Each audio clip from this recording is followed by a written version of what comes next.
Good morning. This is Mr. Raber again. We're going to convert fractions to decimals today.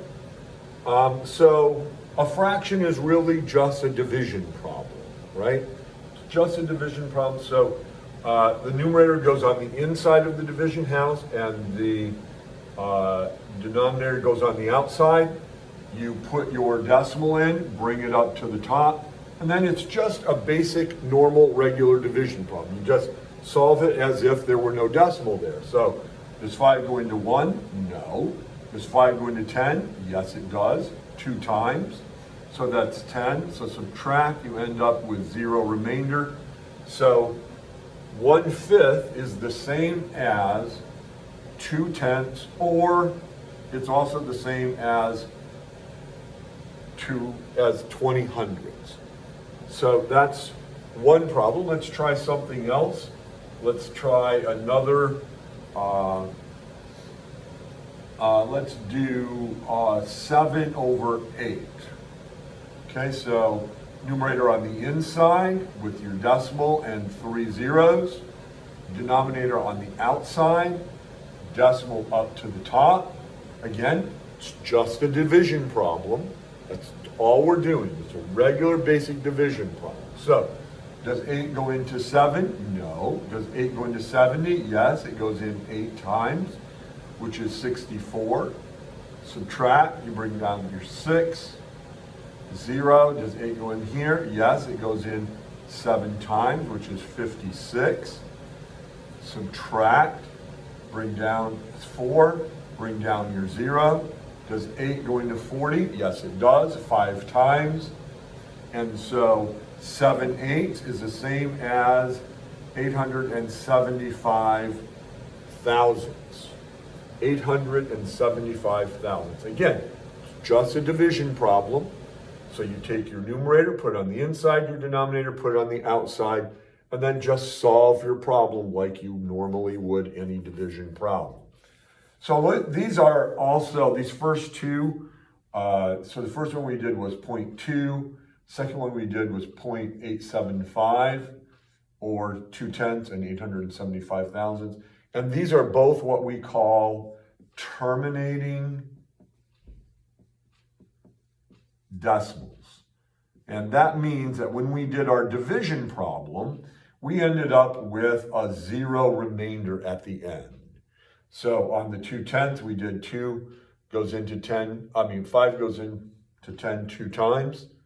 So then we did 10 minus 10 and we got a 0 remainder, and that was it, and we were done. Here we ended up with 8 goes into 40 5 times, so 40 minus 40 is 0, and so those are terminating decimals. So let's try one more terminating decimal. Let's try something that's a little more, let's do a repeating decimal. So let's start with 1/3. So 1/3 goes on 1 on the inside, decimal up to the top, 3 on the outside.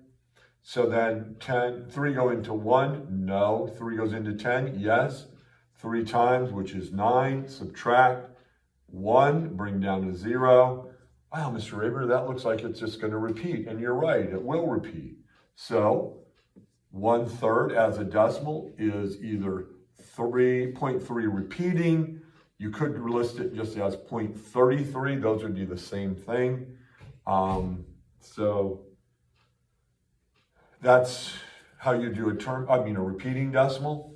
Good morning, teachers, and happy Friday. In addition to Mr. Rivera's celebration upstairs, and best wishes to him and his fiance. Also downstairs in production room, we have a little treat from PTSA. Thank you to our wonderful PTSA from Grain and Berry. They have a little treat for you. Have a great day. Nice.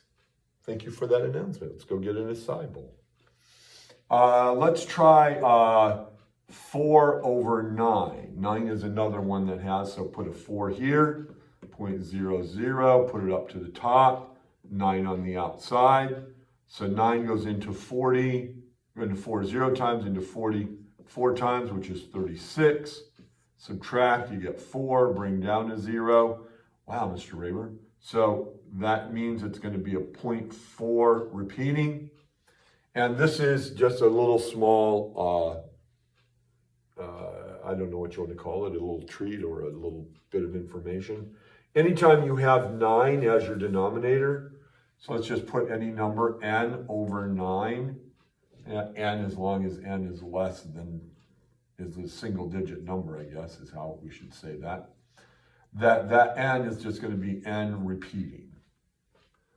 So that's converting fractions into decimals. But the biggest thing to remember is it's just a division problem. Numerator on the inside, decimal, add 3 zeros, denominator on the outside, and then just do your division problem.